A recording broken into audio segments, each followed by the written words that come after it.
Next slide, and I think we're going to see this is some of his kit that he's already building. This is his what he calls biochar. You take all the waste and you bake it under pressure. The Aztecs did this extremely well. Predator soils, for example, are incredibly productive hundreds of years after they were created by the Aztecs.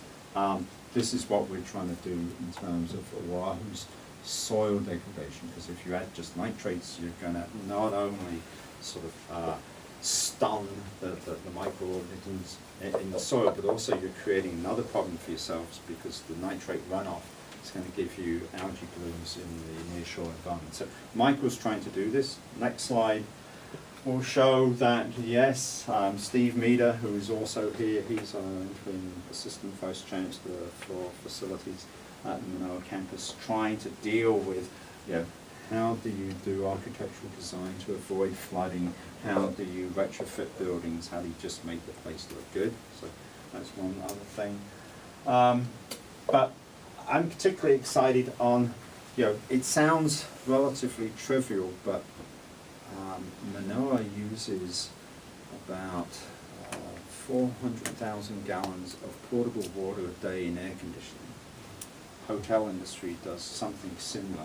And one of the things which we're trying to experiment with is to use seawater as the heat sink for air conditioning, not only in hotels, but also this is part of Kaka'ako.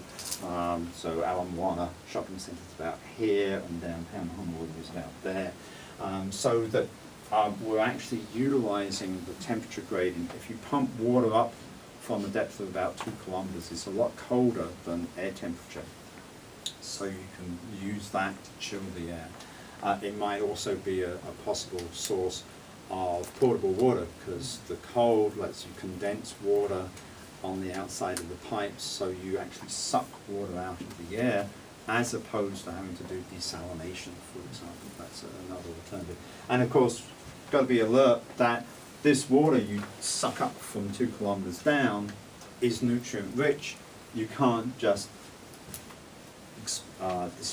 dispose of it on the surface, because nutrient-rich water produces this sort of effect, red tides. So again, it's an integrated system. If we don't understand how Hawaii works as an integrated system, we're going to have a number of problems that are new. Tourists wouldn't like Waikiki if it was covered in red tide, for example, even if their hotel rooms were energy efficient, because they've got seawater air conditioners. So to be clear, but these are complicated problems, and are going to take years of testing and research and discussions with the hotel management, with businesses. That sort of thing is going to be really important. Next slide. And we're getting towards the end. Tackling sea level rise. All of our infrastructure, like the HECO plants, the airport, Waikiki, are at sea level, essentially.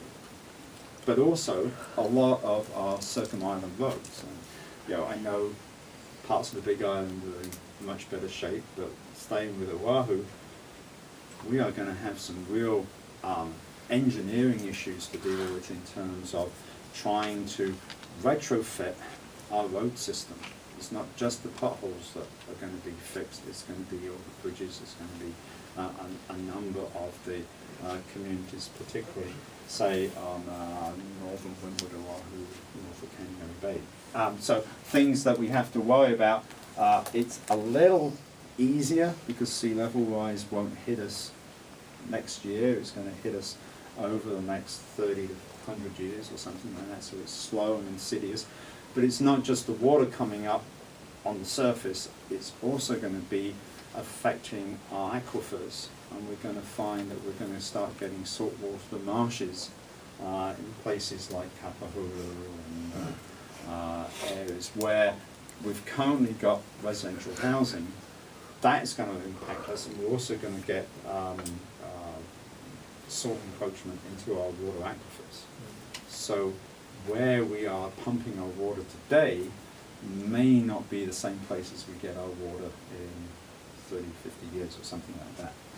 So tackling these sorts of issues, I think the university system has to start engaging a different type of community. I started off life as an academic, and I can see my career going more as a public advocate rather than or engaging the general public.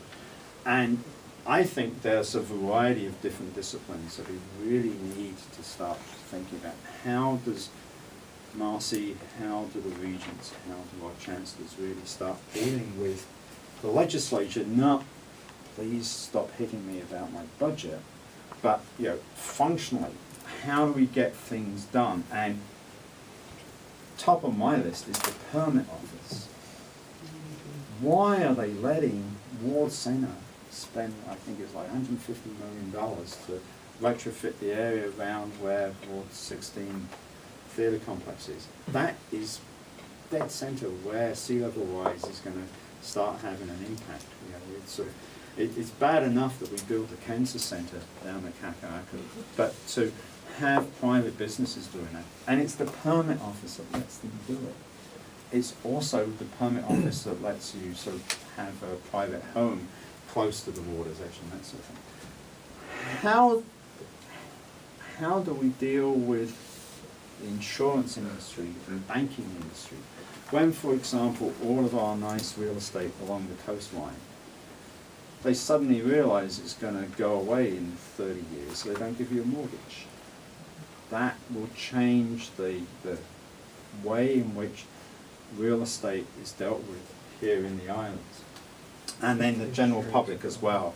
How do you get your mum and dad to actually see this as serious, or more importantly, your kids, because they're going to be left with the problems that we're creating for them.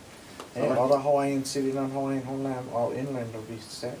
Yeah, they will. Land back. They will get. Depopulation of the islands is well, as a Howley, it will be an unfortunate consequence. But I really do think it's a survivability issue, and the native Hawaiian population know how to do it. The lifestyle that they have now will change, but Yeah, do a lot with less. do a lot with less. So things like get the permit office to stop people building in areas like this. That's not good. That's like, here is just north of Kanio Bay. There's Chinaman's Hat. Again, in red is the areas where by 2040 we're going to be seeing inundation and the roads run along the coastline. So how do we relocate people? How do we relocate roads? How do we compensate them for their tower fields in this area and that sort of thing? So that policy decisions have to be done based on real data, whether it's economic data, whether it's scientific data, and it's got to be in a way that the community is willing to buy in, and it's engaging the Hawaiian community, it's engaging all of the population. The military is a big player in this as well, and sort of when we're looking at Hawaii predominantly for the tourist industry, their agenda is very different than our own, because tourists just come here for a short time and go away. This sort of impact is going to be really severe for many of the communities on this island. And how do we help them prepare for it? Obviously, this is going to be expensive. How do we raise the money when the mainland's got its own problems? So, another thing we can do, and the Sea Grant program in the system does things like publish climate change law and policy in Hawaii, sea level rise and coastal land use in Hawaii, or water resources and climate change adaptation in Hawaii. At least we have to start the process of engaging non-academics about some of the problems that are coming along. And so in conclusion, sort of, I'm worried. If I was 30 years younger than I am, I would really be asking myself, is Hawaii sustainable? Or if we go to the next slide, are we really just rearranging the deck chairs in the Titanic? That's what I think we're doing right now. So it's intentionally a controversial talk, but hopefully some of this is registered with you, because I see we've got some real problems, and it's the university that is key to trying to solve some of them. So I've got 15 minutes for questions, or less. Thank you. I have a question, if I may. Sure. A lot of your talk focused on Oahu. Are we seeing similar issues on Hawaii, Maui? I'm not as cognizant of sea level rise issues on some of the other islands. The data sets that one needs to do that very street by street specific study, in some cases they haven't been collected. But certainly, some of the other issues in terms of rainfall patterns will be true. Coral reef degradation will certainly be true. So, yes. It would have a major impact on most of every island. Yeah. I mean, I grew up in Maui. You look at the entire Kihei and all the way to Maui. Yeah. Big Island is the same thing. All Kona side is basically sea level front. Bypropped in Volcano Village and gets Hilo, the tsunami inundation area goes way inland. So, and as sea level rises, the inundation area for storms and tsunamis. the biggest problem that you're looking at with this situation, and don't get me wrong, I know there's many. The problem is going to be buy-in, because the system that we live in, the average person especially in Hawaii, where the socioeconomic condition is not very well, it's hard to convince somebody who's spending their entire life scraping to get by financially, to pay attention to these kind of things. And as real as they need to, that's the fact.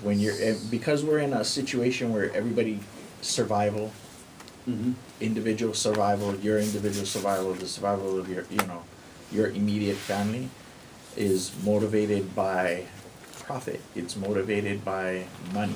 Right. That's one of the biggest issues you're going to have. So who engages the ledge? Who engages the business community if it's not a cognizant group like the special interests? Okay. Then how do we get to the special interest groups? The change, it's got to be the change in their consciousness. They have to move from the I guess the Western capitalist idea of profit motivation and go back to community cooperative. We are only as strong as our weakest link. So if we're not taking care of the weakest among us, we have no chance of surviving as a nation, let alone as an entire world community. If I can add to that too, I think another group that is being targeted but is also a source of hope are students, younger maybe than college level, but they don't have to necessarily go to a job, and they have access to their parents. Okay. So I'm actually launching a program that's addressing some of these issues. Yeah, and that's the best way, is we need to teach it so that it doesn't become anything special, it becomes the norm from our children, from like second nature. Polo elementary schools doing integrating sustainability from their K to 5 and things like that, and they're using the STEM program. Because that's the only hope, because most of the people, many of us are already set in our ways. Many people will not change their attitudes. Global warming is nothing new. It's been around a long time, but look how many people have reacted to it. While it has gained a lot more of interest in on a whole, majority of the people are just like not. It's apathetic about the whole situation, and that's the sad part. The reality is many, and history has shown us, most organizations, most governments, monarchies always implode from within. How long do you think our community, the white community, is willing to wait until the problems become so severe that they're forced to do? It starts to affect their housing. When they start seeing that it's not going away, it's in their personal lives now. Yeah. It's when, even if they close the door to the world in their own private homes, it's still in there. Yeah. I think that unfortunately a lot of locals and those who are moving from other parts of the world are gonna, until it's right smack in their face, a lot of them aren't gonna change until it's there. Yeah, and unfortunately, that's probably the point where it's gonna be too late. Yeah. Isn't it as university types, isn't it our responsibility to try and at least have the answers ready for when they start asking? I'm a state employee. Yeah. What better use of my time and my job than to try and do some preparatory work? And you've been to the Ledge. I mean, I've been in student leadership for the last 4 years. I've been to the Ledge advocating on behalf of UH for and against various policies and bills and everything like that. The nature of the entire system, we scrape and claw for our slice of the pie, and then amongst the UH system alone, we scrape and claw against each other for our slice of the pie. The system itself is inherently wrong, and it needs to change, and the only way that's going to change is the consciousness. And the best example, and hopefully we don't run out of time, is to start with our kids and get them out of this competitive me mindset to a community cooperative mindset. That what's best for one is best for all. Got a whole political system, though, political and economic system, though, that's diametrically opposed to that. Yeah, it is, exactly, that in itself is the problem right Exactly. there. That's the problem, is you have two ends of the spectrum. Yeah, and it's hard to change people's minds, though. I mean, I've been teaching for 25 years, I did Yeah. global warming for 20. And right? it's even It's harder, hard. and it's even harder to get the average people involved, who technically number-wise would have the power to force these changes, when they're busy worrying about, working 2-3 jobs just to put food on the Yeah. table for the kids. And that, like I said, inherently it's this system. This system needs to change.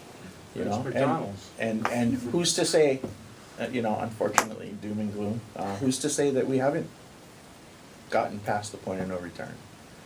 Even if Probably we do not. this, we may buy ourselves a few extra years or whatever. But history has shown us that the planet, through whatever means, has Shower diamonds collapse. it resets itself, and a next generation of life, So species, etc., moves forward. Is population the driver? That if you're trying to sustain 8 billion people on the planet, is that too much? Supposedly that's not too much. Supposedly we can support that if people are given the opportunity to actually produce food, and the water rights and stuff like that. Done right is I mean, granted, we're looking at a huge population, but at one time, Molokai alone, in just an area of Molokai, produced a surplus of food to feed every single person that existed in the Hawaiian Islands at that time. So if that one section can do that, it's the potential. But except is that they weren't driving cars, they Exactly. So, This will be our last question, I'm sorry. I just wanted to ask, and hopefully this, how Matt Sinclair this morning talked about where they were before and where they are now. Are there success stories of communities around the globe who are addressing these issues, and how have they done it, and are any of those ideas transportable to Hawaii? Do you have any glimmer of hope here? Because That's why it says survivability. yes. Well, the Wahiwa project. What's that? The Wahiwa project. Have you seen the project I showed earlier? I wasn't in here. That's a university That's at the great. service of the underserved, completely transforming a neighborhood. I can't believe, personally, the brilliance in this planet, that we can't solve some of these, and that I would like to see, perhaps in a future presentation, what are some of those great ideas that are being implemented to address some of these issues? Does anybody know of any? I think they're yet to come a lot. Are you just saying What's the social aspects, you mean? I'm talking about, if this is these are global issues Mhm. affecting many, many people, surely there are some success stories. There are universities or consortiums of really bright people addressing many of these issues. And what are they implementing to address some of these things? I think that's a great question because it goes back to what we've all been talking about too. If you're going to get your kids and you're going to get the youth, you got to give them something to look forward to. The idea was, did we get beyond it? Are we beyond that? I think that there's a lot of that, and there's studies out there right now that shows your college age, your traditional, not me, traditional college age students, they are in a panic because there's no hope. And so why bother? Why not be for myself? Because if we have the ideas, and I appreciate the thing, you absolutely need to have some realism out there, but if there's nothing, if there's no programs, if there's not something we can show them that they can fix it, then why not live for myself if everything's going to go to, you know, into the piss pot in the next 100 years? Why not, you If know? we're going the way of the dinosaur anyway, you know, why? Yeah, then I'm going to get mine before we go. And unfortunately, I have 3 children myself, 30, 28, and 22. And when you talk to them about those kind of things, and they all have new children of their own, you know, and stuff, they're like, what are those? So that's an absolutely fantastic. What do we give them along with the education from the beginning? But what do we give them to say, here we go? Next year, how do we give hope to the next generation? Right. Well, here's And not one- just hope, but programs that work. Here's one thing, in spite of all the doom and gloom, in spite of the fact that for all of our history, we've had people trying to destroy the status quo, people are, right now on the globe, more people live in leisure and have time to contemplate their existence. Fewer people are struggling from sunup to sundown for survival. 30 years ago, in the early 70s in the United States alone, we had a war for profit, an election between Nixon and McGovern, where Nixon won by a landslide, McGovern couldn't buy a vote. 2004, we had almost the same political situation, war for profit, Bush against Kerry. Bush only won if you trust the election results. That's a huge change in consciousness in this country in 30 years. Maybe in 30 years, they won't be able to pull that off at all. Because, you know, from 1972 until 2004, that little game became much harder to play, and they had to put so much more into it to make it go. So maybe the next time around, it will fail. I don't know, I grew up in the Reagan era, and Reagan had a pretty easy time going through. I think well, the way to Yeah, I'm change hope is not to trump every As aspect an of anthropologist, hope I'm going to with say, let's doom not and go gloom. into politics. So I'd like to invite everyone to the Peace Jam Conference at Hawaii Pacific University tomorrow morning. This is a program that I think addresses the question that you posed. And I hope to see you. Yeah, I think that her program and Marga's program kind of brings us full circle to these kind of bottom-up approaches that are transparent and work on local knowledge. And I applaud you for bringing us the bad news, because there's a great deal of pressure to just bring solutions, especially those of us that work K through 12. So thank you, and do continue these conversations for the rest of the day and throughout. And you be the ones that go out and find those models or build those models yourself. So thank our speakers.